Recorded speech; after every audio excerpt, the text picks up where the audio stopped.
We've been granted special access to Elmley Prison in Kent. In an effort to reduce violent crime, they've decided to try a new approach to rehabilitation. So I've come to meet the Governor, Andy Davey, to find out more. It's just really quite, never been in a prison. Never. So this prison... Yep. Serious offenders, knife crime, murder? Yes, definitely. We have got guys here serving determinate sentences that are up to sort of 30, 40 years for serious violent offences.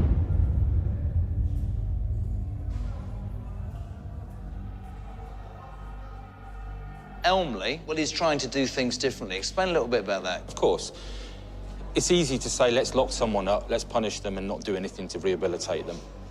But in order to change someone's behaviours and change their mindset, you need to focus and target what actually makes them get involved in crime. But for me, you see, right, with 4 kids, if one of my kids got murdered by one of these, right, and was sat here and he was saying, I'm going to change his life, that would make me raging mad out there. I'd want absolute, you know, I want them, I don't know what I'd want, but I wouldn't want to be sitting in my house thinking somebody that I love's life was taken away, and we were trying to help that person. But you can't just lock someone up and expect them to change the way they are for the fact that they're locked up in prison.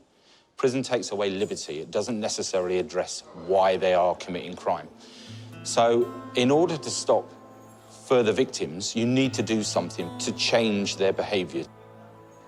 I can see the logic in what Andy is saying, but I still don't know if I'd feel the same if someone I knew was the victim. Members of the public aren't normally allowed into the rehabilitation sessions with the prisoners, but today they've made a special exception.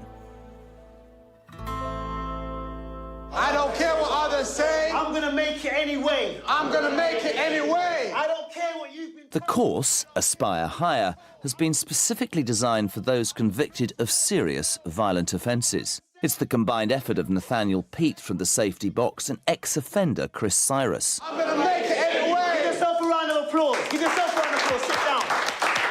Let's go, Cyrus. 100. You don't know. Listen, when you enter with power. Hear me.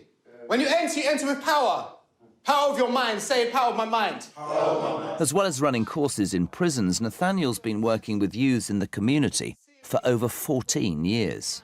What does Safety Box aim to achieve? We know that there's a number of young people that come out of prison, they reoffend, they come straight back in. It's a vicious cycle. It's about breaking that mindset. At the end of the day, the most dangerous thing on the street isn't the knife, it's not the gun, it's the mindset. And so when you can actually pivot a mindset, you're able then to pivot an individual.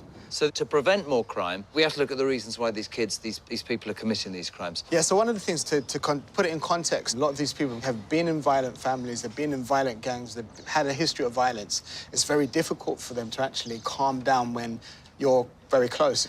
And it's at that point when they have to make a split decision. So the whole focus on what we're trying to do with them is actually to get them to think about avoiding that, because when they get to the red zone, it's either life or death. Most of them, bad? Most of them would fight. If someone's going to try and fight you and you've been violent, then you're going to fight back. So a lot of it is teaching them and giving them the skills and the options of how to avoid that. People watching this, some of them will know a victim and they'll be saying, well, you should lock them in a cell and that's it. What would you say to that? Well, I mean, absolutely. Justice has to be served. I know people who have lost their children. In fact, part of the reason why the safety box started was because a close friend lost his son. And so I'm aware of the emotions that are there. But if we can stop another person being killed, then that's worth putting in the effort.